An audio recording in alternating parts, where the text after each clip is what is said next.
Hello students, welcome to my channel. This is Dr. Kavita Chauhan from Prerna Coaching Academy. If you are new to my channel, then do subscribe to my channel and press the bell icon ताकि सारे videos की update और notification आपको regularly मिलती रहे. Students, I have also uploaded videos related to notice writing, poster making, job application and explanation of the poem My Mother at 66 और उनके links मैंने डिस्क्रिप्शन बॉक्स में डाले हुए हैं. सो आज मैं आपके सामने शुरू कर रही हूँ एक और chapter. Name of the chapter is the last lesson.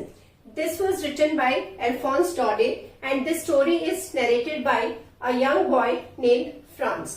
The story was set in the background of Franco Prussian war. हुआ क्या था कि Persia had taken control of two districts of France, Alsace and Lorraine, and now there was an order which had come which stated that from now onwards French would not be taught as a language in the schools of Alsace and Lorraine, and from now onwards German would be taught as a language.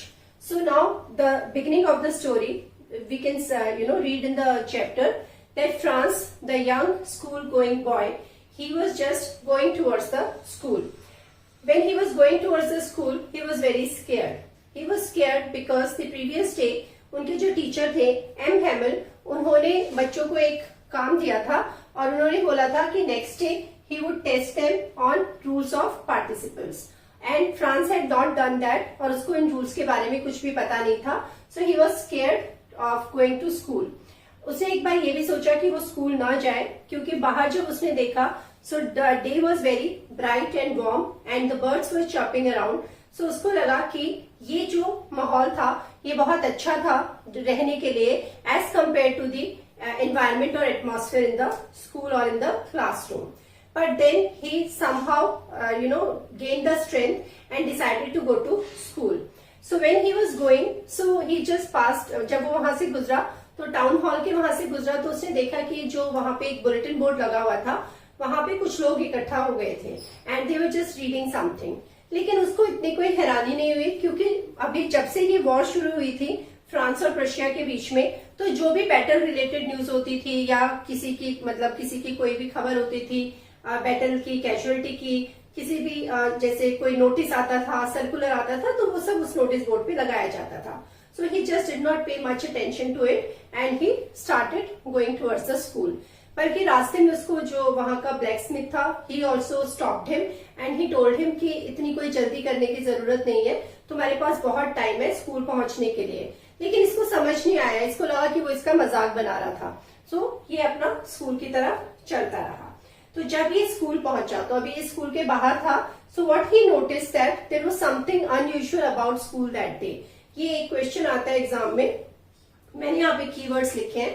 तो पहले वो explain करता है कि जब वो normal days में school जाता था तो जनरली क्या होता था कि स्कूल में बहुत अंदर से क्लासरूम्स की बहुत आवाज आ रही होती थी, डेस्क के खींचने की आवाज आ रही होती थी, या ऐसे कभी कभी सुनाई देता था कि बच्चे जो थे अपना लेसन लर्न कर रहे होते थे जोर जोर से बोल के. तो ये सीन होता था यूजुअली जब भी वो स्कूल आता था. But now today it was different. How it was different was that there was no sound coming from inside the classroom. कोई आवाज नहीं आ रही थी. ऐसा लग रहा था कि स्कूल बंद था और उसको ऐसी फीलिंग आई जैसे किसी संडे मॉर्निंग को फीलिंग आती है क्योंकि संडे को स्कूल बंद रहता था. तो ये वाले पॉइंट्स हैं जो तुम्हें पता होने चाहिए. अब जब वो क्लासरूम के अंदर पहुंचा तो उसको लगा था, अभी वो बाहर ही था क्लासरूम के, तो उसने सोचा था कि वो चुपचाप मतलब धीमे धीमे कदमों से अंदर क्लासरूम के जाके बैठ जाएगा और किसी को पता नहीं चलेगा. लेकिन क्लास इतनी शांत थी, बच्चे इतने चुप थे और उसने देखा जो उसके टीचर थे M Hamel, he was just going from here and there inside the classroom with a ruler in his hand. तो सर ने उसको देखा लेकिन सर ने उसको कुछ डांटा नहीं. मतलब उसको लग रहा था सर उसको डांटेंगे कि वो स्कूल लेट क्यों आया है, but sir did not scold him. और सर ने बहुत पोलाइटली उसको बोला कि वो जाके अपनी सीट पे बैठ जाए. ये भी उसको बहुत ही अलग लगा. तो जब वो क्लासरूम में घुसा तो उसने देखा कि जो बैक बेंचेस होते थे यूजुअली दीज वर एम्प्टी, कोई बैठा नहीं होता था पीछे, बट आज वो ऐसा नहीं था. एंड जो गांव के कुछ बुजुर्ग थे वो वहां पे बैठे हुए थे. तो जैसे कि जो एक्स मेयर था उस गांव का, x post master, old Hauser, ये सारे लोग वहां पर बैठे हुए थे. तो वो भी उसको काफी मतलब डिफरेंट लगा और सरप्राइजिंग लगा. वो चुपचाप जाके अपनी सीट पे बैठ गया. अब जब वो बैठ गया, so he again noticed something which was very different. Now you also write down these points, these are the keywords. M. Hamel जो उसके फ्रेंच टीचर थे, उन्होंने जो कपड़े आज पहने हुए थे वो बिल्कुल अलग थे. He was wearing his beautiful green coat and frilled shirt with a black silk cap. And usually these were the clothes which he used to wear during prize distribution ceremony, या अगर स्कूल में कोई inspection होता था तब वो पहनते थे. लेकिन आज उन्होंने ये पहना हुआ था, तो ये भी उसको बहुत मतलब अलग लगा. तो जब उसने ऐसे देखा तो अभी वो बैठा ही था कि सर ने एकदम मतलब उठ के और बोला कि this is the last lesson students, and from tomorrow onwards German would be taught in the schools of Alsace and Lorraine. Now friends, Franz he got very shocked. He was really he felt very sad to hear this, because अभी तक क्या था कि उसने अच्छे से language सीखी ही नहीं थी, उसको he hardly knew how to write. So he felt very sorry कि अभी तक मतलब उसने सीखी भी नहीं थी भाषा, और ऑर्डर आ गया कि ये भाषा पढ़ाई नहीं जाएगी. And now, till now, he had considered his books to be he considered his books to be a burden, but now it was very sad for him, and suddenly he realized that how important this language was for him. France was feeling very sad now. अब उसको पता चल गया था कि क्यों उस दिन सर ने ये वाले कपड़े पहने थे और क्यों गांव के लोग जो थे वहां पे आके बैठे थे और पढ़ रहे थे. He had now understood it clearly that M. Hamel was wearing his best dress in honor of his last lesson today, and village men had come to pay respect. Sir यहाँ पे पिछले 40 सालों से ये लैंग्वेज पढ़ा रहे थे और आज उनका ये लास्ट लेसन था, इसीलिए सारे गांव के लोग वहां पे इकट्ठा हुए थे. And now they were also repenting for not having studied well in their childhood. सबको शायद ये भी आज अच्छा नहीं लग रहा था और बुरा लग रहा था कि क्यों उन्होंने अपने बचपन में इस तरीके से पढ़ाई क्यों नहीं की या अच्छे से पढ़ाई क्यों नहीं की.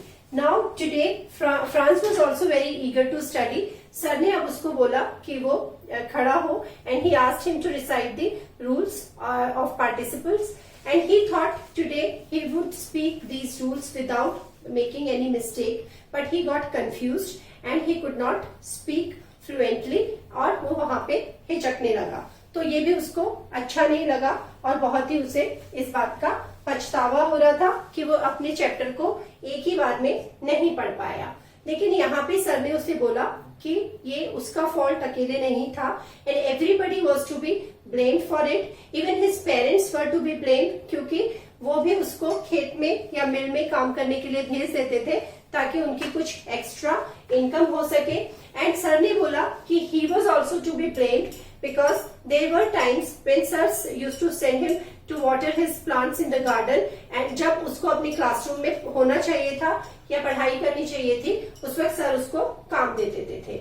और सर ने बोला कि सब लोग इस चीज के लिए आज रिस्पॉन्सिबल है कि उन्होंने कभी भी अपनी भाषा को इतनी इम्पोर्टेंस नहीं दी या उसकी जो वैल्यू थी वो नहीं समझी. सर ने ये भी बोला कि जब वहां पे जर्मन्स आएंगे तो वो उनसे जब बोलेंगे कि तुम अपने आप को फ्रेंच बोलते हो, लेकिन तुम्हें अपनी भाषा को तुमने पूरी अच्छी तरीके से आज तक जाना ही नहीं है. और इस तरीके से सर ने एक के बाद एक बच्चों को काफी टास्क दिए.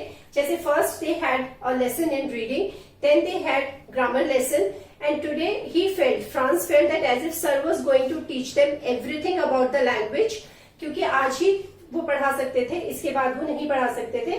And then sir started with the writing task. Now when all the children were engaged in doing this writing work, sir had also brought some small copies, और वो बहुत ही सुंदर कॉपीज थी जो बच्चों को दे दी गई थी. और एक जो कहते हैं ना कि feeling of patriotism could be felt in the classroom or could be seen in the classroom. ऐसा लग रहा था जैसे all these copies, like they were the small little French flags which were floating around in the classroom. सब लोग इतना ध्यान से अपना काम कर रहे थे कि वहां पे एक suddenly जब when everybody was busy writing, so suddenly a beetle entered the class, but not even the small children, they paid any attention to that beetle.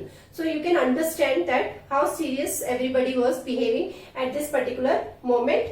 And sir was sitting still and he was just looking here and there, और ऐसा लग रहा था कि sir को बहुत ही ज्यादा मतलब दुख हो रहा था, और ऐसा लग रहा था कि वो इस पूरे के पूरे जो आज का सीन था उसको अपने अंदर समा लेना चाहते थे या भर लेना चाहते थे। और फ्रांस ने suddenly Franz also notice that there pigeons who were sitting there, छत के ऊपर वो बैठे हुए थे, और बस जब वो स्क्रैच कर रहे थे छत को, सिर्फ वही आवाज इस वक्त क्लासरूम में सुनाई दे रही थी, एंड बाकी सब कुछ बहुत ही शांत था। और यहाँ पे एक थॉट आया फ्रांस के मन में कि जो would the Germans make the pigeons also sing in German, मतलब क्या कबूतरों को भी ऐसा बोला जा सकता है। मतलब बच्चा जो था वो इस वक्त बहुत ही ज्यादा इन चीजों के बारे में सोच रहा था, इमोशनल होके, और उसको एहसास हो चुका था कि भाषा कितनी इम्पोर्टेंट है। सर ने ये भी यहाँ पे बताया लोगों को कि like how beautiful French is as a language, how practical it is as a language, and sir also made them realize that any people or people who are being enslaved, you know, language is the key to their prison, क्योंकि language है जो लोगों को जोड़ के रखती है और लोगों को बांध के रखती है। और अब फ्रांस को सर के लिए भी बहुत बुरा लग रहा था कि सर भी बहुत दुखी थे, क्योंकि ऊपर छत के उनको आवाजें आई थी, अभी आ रही थी कि उनकी जो बहन थी वो शायद ट्रंक्स पैक कर रही थी क्योंकि उनको निकलना था वहां से। तो ये सोच के फ्रांस को बुरा लग रहा था कि सर को कितना बुरा लग रहा होगा। और सब कुछ खत्म होने वाला था, everybody was very emotional and their village main were even crying. बहुत ही मतलब इमोशनल एनवायरमेंट था क्लासरूम में। सर खड़े हुए और सर ने सबको एड्रेस किया। He was wanting to speak something, but he could not speak, as if something choked inside his throat and he could not speak much. And he just wrote on the board, "Vive la France." These were the last words which he wrote on the board, and this is how this lesson ended here. So this chapter brings out the importance of language in an individual's life, and how language can unite people, and they can even fight their oppressors with the help of language. Thank you so much. I hope you enjoyed the class.